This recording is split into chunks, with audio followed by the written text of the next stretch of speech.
Okay, so this is a question I get fairly often.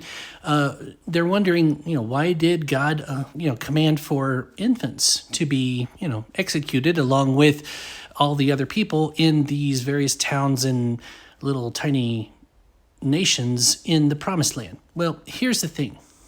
You have to understand that these people were not saved. If you allowed them to live, okay, yeah, sure, they might get a few decades of life. But then what happens? Where do they go? They go to what we call hell. They go to Hades to await judgment because, as Paul says in Romans chapter 1, they're without excuse. That all of creation testifies that there is a God, and it's up to you to choose whether or not you want to find out who that God is. And you might say, well, that's unfair. A lot of them didn't hear about God. Well, yeah, but neither did Abraham. God revealed himself to Abraham. I am confident that one day we'll hear testimonies of people who were just like Abraham.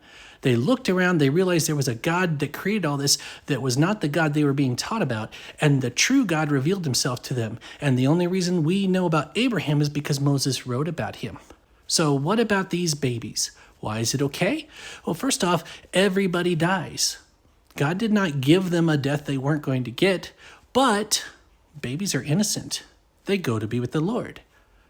He alone has the authority to take life. So if he takes their life before they're guilty, that's actually a mercy.